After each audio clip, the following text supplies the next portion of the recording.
What's up, everybody? Welcome to another edition of the BFF show. My name is Brendan. I'm Franco. Broadcasting to you live from my in-progress cleaning. As you can see in my backdrop, I left the vacuum out to let the good people out there know that I keep a tight and tidy house. I don't mess around. I clean frantically, Franco. That's just proof that, you know what? It doesn't stop when I get home. I keep working at it, baby. All day, as they say. How are you doing? Doing well. It's been a while since we've been on air. I feel like our drama with AMP has kind of lessened our desire to record, which is kind of a sad statement. So I hope you've enjoyed the last week of the Potpourri show from the first season that we've been airing. We're back, though, so we're good. We're back, baby, and as always, you can always find us maybe on AMP, or you find us hanging out on YouTube. What's our YouTube channel again? The BFF Show? The BFF Show on AMP. We might have to look for just the BFF Show, but that might be taken. I think that's why we wrote the BFF Show on AMP, if I remember correctly. That is correct. So I guess we're going to have to film at least one more episode on AMP, giving you a new address at some point. So keep on. Actually, maybe we should keep the name, the BFF Show on AMP, out of spite. It's kind of funny because it doesn't really mean much outside of the world of AMP. You know what I mean? Like, it to us, we know what that means, but they're just like, they're amped up. They're BFF Show on AMP. So I don't think it matters too much. I'd say we keep it. No, I think I like it. I think we should copyright it. The BFF Show on AMP. No matter what AMP is, it's your choice. Kind of like the F in the F Show. Or the extra whatever. Yeah, that's good. The extra F in the F Show. We put the F in the BFF Show. Anyway, let's talk sports, Franco. Let's talk World Series. Just wrapped up as of this recording a couple days ago. The Boston Red Sox beat the Los Angeles Dodgers. Not really a wild series, but a very odd series. A lot of scoring, but scoring on errors. And you have a lot of the Ian Kinsler drop in Game 4. And there's just a lot of weirdness about the series. We'll deep dive into some topics of interest. But in general, the Boston Red Sox won. This is now back-to-back World Series losses for the Dodgers. A lot to think about with Clayton Kershaw about to potentially enter free agency with the opt-out at his disposal this coming Wednesday. But Franco, you're a baseball fan and I'm a baseball fan. So what did you think of the World Series in general as a World Series before we dive into some subplots? I mean, I didn't particularly enjoy it. I think the Red Sox winning is good for baseball in the long run, but the series itself was kind of a letdown given how exciting the playoffs were. Yeah. And you always hate to see that. You want to see a 7-game series if it's not your team. And MLB didn't live up to that, and I think there was a lot of interesting things that happened that I think we'll have to be reflected on and acted on at some point.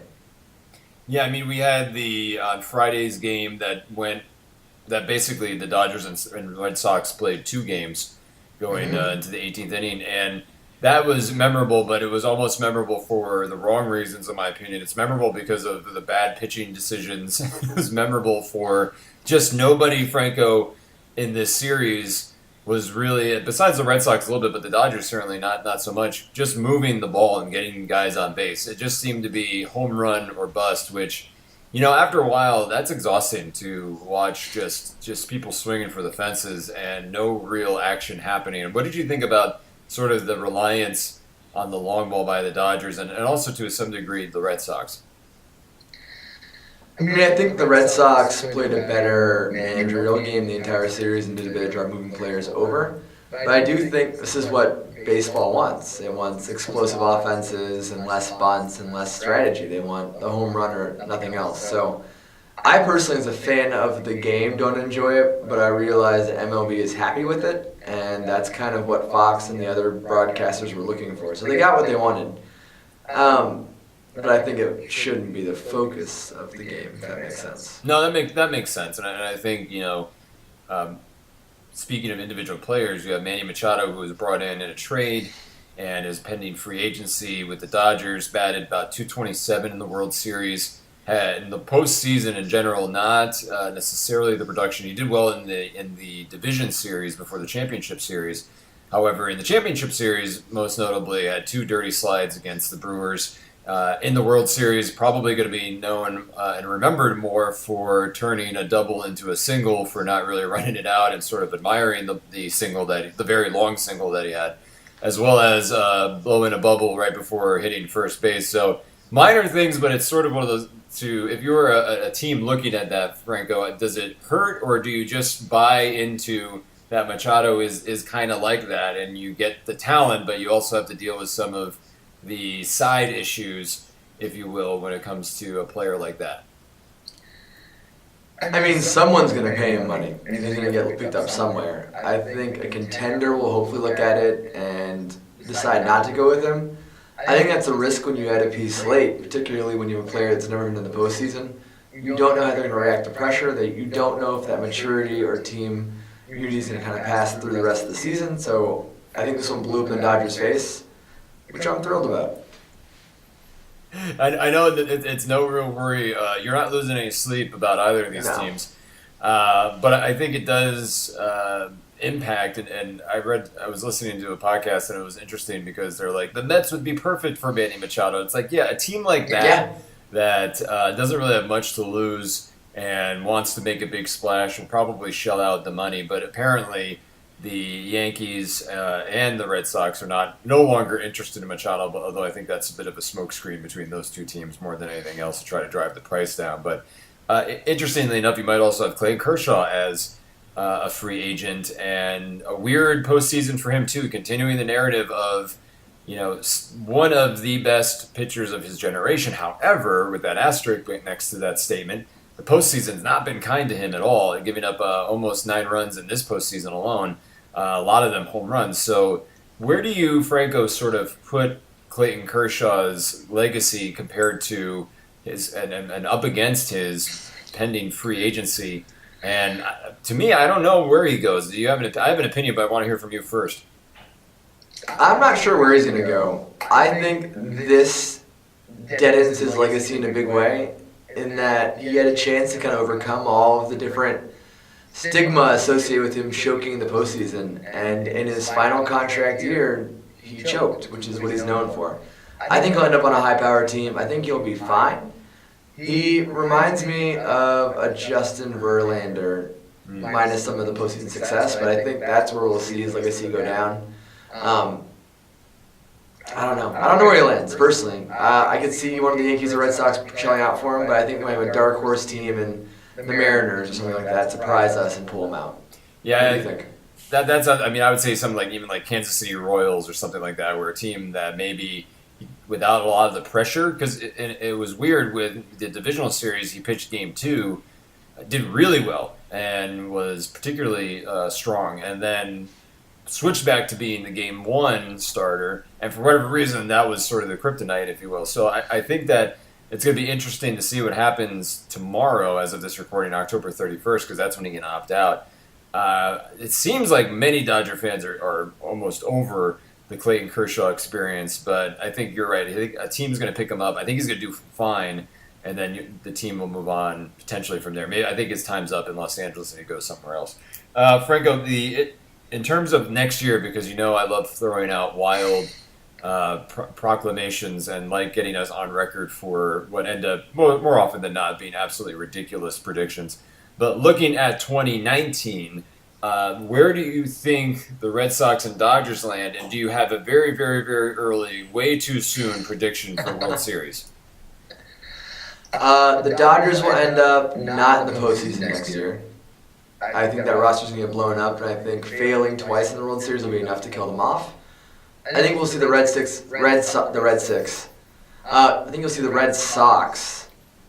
win at least 96 games. And I think you'll see him in the postseason again as well. As far as World Series, I think we see an Astros-Brewers World Series. There's enough young talent on both those teams, and I think that'll win out in the long run. What do you think? I would love to see a Brewers Athletics World Series. I hope that Oakland can maintain what they started this year. But my fear is another Yankee regime. I just feel like at some point they're going to feel like they're so close, they're just going to blow open the piggy bank and just sign Machado, sign Bryce Harper, whoever they can sign, just to try to make one giant super team. But I think that I would also like to see the Cubs too. I mean, the Cubs were an exciting story. I think I'm looking for storylines, but Brewers would be really exciting, and I think Oakland A's would be great. But again, it's way too early, Franco. We're not even at free agency, and while the Dodgers, I agree with you. I don't think they're making it to the World Series. I think they make it in the postseason. Fun fact about the Dodgers is that because they were under the luxury tax this year, they can overspend and only cost 20% of that as opposed to the 50% they would have been tied to. So from a financial perspective, they might be able to make another run. I enjoy it as a local person because it makes October more interesting. I'll be bummed out if there's no homegrown World Series to watch people be sad. In person, Franco, that's the best part. You can see it on their faces when you walk the city streets. You're sad because your team lost, or you're going to be sad because they're going to be losing. So it's going to be a good time. But NFL, let's switch gears. NFL trade deadline, speaking of, was today. A lot of fun things happened.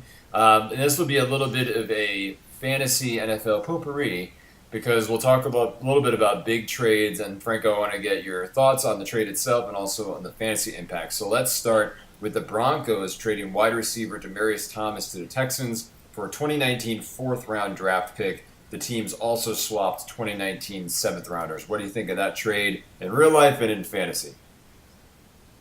In real life, I think the Broncos were smart to get value out of Thomas, and I think the Texans are getting a wide receiver who will be a good number 2. I think it was time for Thomas to move away from Denver. I don't think he was doing a ton, and Sanders and Sutton were the primary targets anyway. So smart on Elway to move him. I mean, it might be the only good move Elway's made all year because the quarterback experiment's not working out for them, but we'll see. But on the other side of it, I think the Texans made a great move, giving Deshaun Watson another target. Losing Will Fuller for the year was going to be a big deal, and I think having Demaryius Thomas in that slot who can, I mean, he's not as fast as Will Fuller, but he's fast. Yeah. I think that'll help the development of Deshaun Watson. So I think smart move on both sides. 2 thumbs up for both players. Let's talk a little bit about, let's go to Ty Montgomery. Ooh, this was a fantasy favorite of mine. Back a couple of years ago, left the Packers on a sad note, getting fumbled on a punt return this past weekend. So kind of the writing was on the wall a little bit, and I think sort of a little bit of bad blood brewing, and I think a casualty, if you will, of the McCarthy Aaron Rodgers civil war that's been brewing for quite some time. So he gets sent over to the Ravens for a 2027 round pick. I actually think this works out really well for the Ravens. Gives them a little bit more diversified backfield there because it started out as a wide receiver, went to a running back. And for a 2027 round pick, not too terrible. I think it might have been a good little steal there for the Ravens. I think you're overvaluing Ty Montgomery. Unless they're slotting him into the slot. I think Buck Allen has enough of the same skills that it's redundant. And I think not running Alex Collins regularly is already going to be a mistake because they're underutilizing him now and he's not getting into rhythm.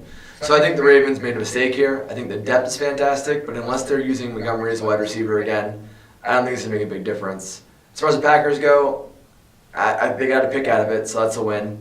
And Montgomery is becoming something of a cancer. Aaron Jones and Jamal Williams are both more talented, so good on them for moving him out of town.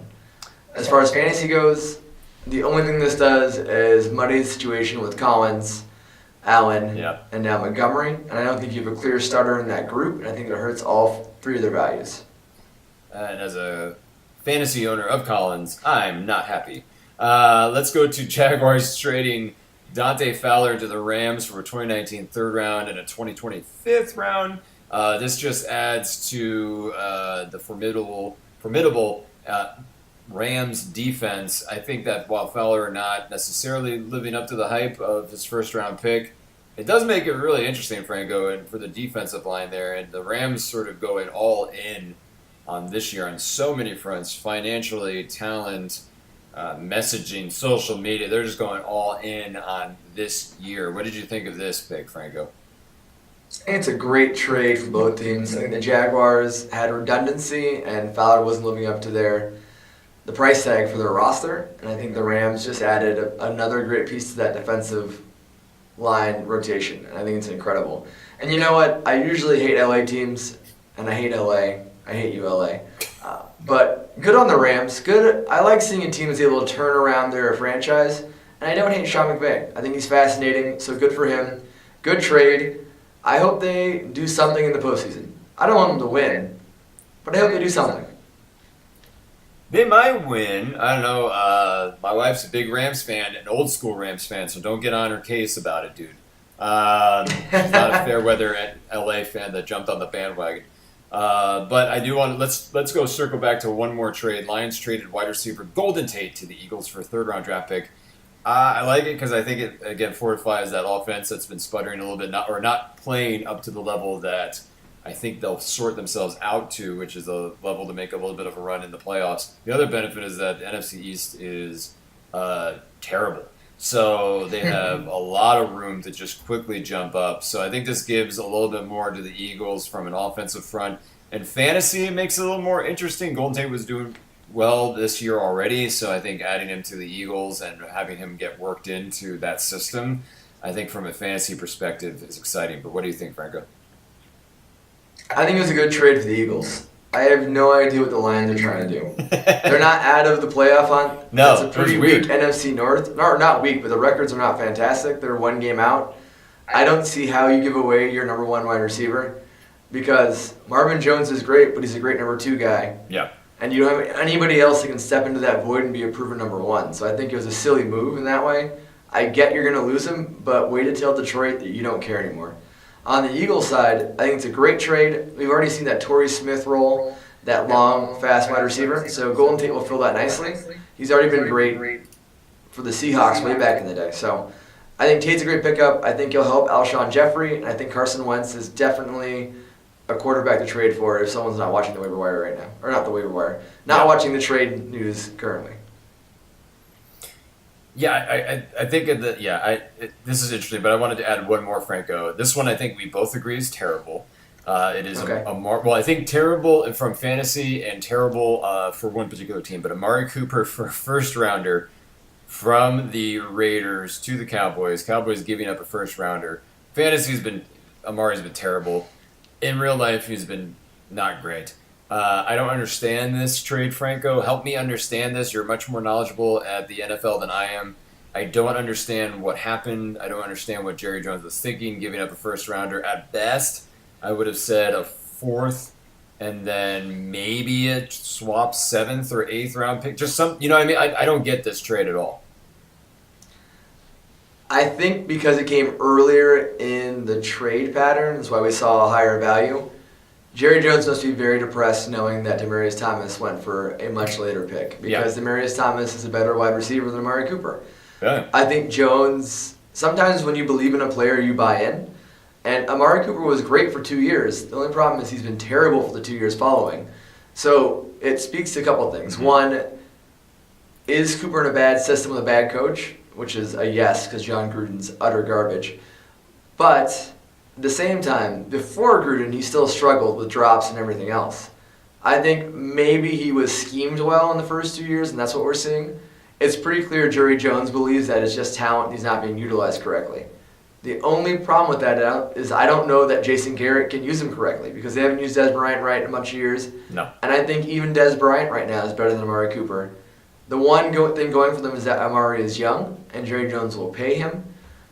But I think this is a blow-up for both teams. I'm not sure why, as the Raiders, you would ruin your locker room even further by doing this trade without warning anybody. And for the Cowboys, I don't know why you're trading for a wide receiver that's not proven, who may actually be more of a hamper than a benefit, particularly when you have Michael Gallup playing well, because he's the one that's going to suffer in minutes, because Hearns is not going anywhere, neither is Beasley. I think for the Raiders, this is all about getting ready for Vegas. It's the next 2 years are going to be absolute S shows. I won't say it out loud because I don't know where we're going to wind up putting this, but I think that this is all on the march toward Vegas so that when in 2 years they get there, they'll have all these first-round picks. Or, I'm saying that now, who knows? John Gruden's insane. He might just start trading it for old veterans that will be blowing out ACLs by the time they actually get into Vegas. But I think that that's all that they're just treading water and drowning for the most part. Next year, they don't even know if they're going to be in Oakland. There's rumors that they're not even going to be able to be in that stadium anymore, that they'll leave, and then they might be at UNLV Stadium. They might be in San Diego was a rumor I read too that they would go back there, which would be insane. I think it's going to be bad, really bad for the next 3-4 years. But luckily, John Gruden signed a 10-year contract, so we've got him for a while. So that's most of what's been going on in the NFL. But we did have a WWE pay-per-view that you and I saw live together, Franco. That was WWE Evolution, the first all women pay-per-view run by the WWE. I enjoyed it overall. We'll hit a few of the matches, but let's focus in on the championship matches first. But the SmackDown Last Woman Standing match I thought was excellent. I really enjoyed it. I thought from a storyline perspective, it did a great job of furthering Becky Lynch and making her strong and formidable. I enjoyed it, Franco. What did you think about that match? I thought it was the best match of the card. I think it should have been the headliner, Yeah. but unfortunately Ronda Rousey headlined because of her name, not because of her talent. But fantastic match, a lot of great spots, a lot of work went into it, beautifully worked. I think it's everything that the women's revolution is kind of purported to be, but we finally saw come to fruition. And I think, despite a weak finish in my opinion, I think the powerbomb spot could have been better done and it could have been written better. It was still fantastic, and yeah, I give it a 2 thumbs up. Yeah, I do too. I think you make a good point. This is sort of what the culmination of the talk of a women's revolution was what I was hoping for. And I think what I liked too was that the narrative was not peppered around this is the first time, for the most part, it wasn't peppered around like this is the first time ever, or we didn't really have that hype of where WWE has a tendency to, just because it's the first thing that's ever happened, or by pitting 2 women together in a main event of a pay-per-view, then that's the story only, and they kind of forget everything else that goes into making a match great. They actually focused on the relationship, brought in the history, they built around just not just the spectacle of the match, but the actual histrionics behind it, so that made it a little bit better, in my opinion, and more so than just, all right, we'll just do a last woman standing match because it's the first time ever, and that'll be enough. It was nice to actually have it be part of a cohesive, coherent storyline that makes sense and prolongs it. Now, the problem I have, with all that said, and all that they did that was so good on Sunday, in my opinion, they ruined it by the next night on Raw announcing a Ronda Rousey versus Becky Lynch match at Survivor Series, champion versus champion, which boggles my mind, Franco. It was very disappointing because you have this feud with Charlotte going, and I didn't think it was over yet, but apparently it is because they're undercutting it, and I think this is in service of getting us to a 4 horsewomen versus 4 horsewomen match with Ronda Rousey's crew, and then we'll have some hotshot reconciliation between Becky Lynch and Charlotte to get Bayley and Sasha Banks together as a cohesive unit. That's what I thought. Did you get that sense, Franco, when you saw that news last night? I did, and I think the way they built the Shayna Baszler match later on in the night, or earlier in the night, kind of speaks to that. Yeah. Even though I think the Ronda Rousey 4 horsewomen are much less developed, and it'll be a poop show if they don't let Rousey. I mean, unfortunately, Rousey and Baszler have to carry that. That's a scary thought because neither are that good of a worker. Right. But yeah, I think that's where we're going, and I think they wasted all of the good faith that they built up with a really solid storyline, proving that while a broken clock can be right once a day or twice a day, eventually you're going to be wrong. And they did this great job on the storyline, and you knew in the back of your mind somehow they're going to jump the shark. And the shark has been jumped, and they wasted the entire push of Becky Lynch just to feed her to Ronda Rousey with some shenanigans. So I guess let it happen, and we'll deal with it. Yeah, I think that. Yeah, I think we're just gonna have to deal with it. I think we're also going to have to deal with more, which isn't necessarily a bad thing. I actually like Shayna Baszler matches. I think they're entertaining, Brock Lesnar-esque matches, if you will, Brock Lesnar light. But I think we're going to see a lot more of that hype in NXT to build up and complement hype on Raw. The Battle Royal match was the other one that I thought was entertaining. I think the Nia Jax winning was the right call because it sets her up well for the future. And I did enjoy the Trish Stratus-Lita tag match with Mickie James and Alicia Fox. It was a nice little bit of nostalgia. I think I liked it more than I thought I would because it started the show. I think if it was the main event or the cooler match, it would not have had the impact that it did. But I think it was the right call by WWE to put that match first.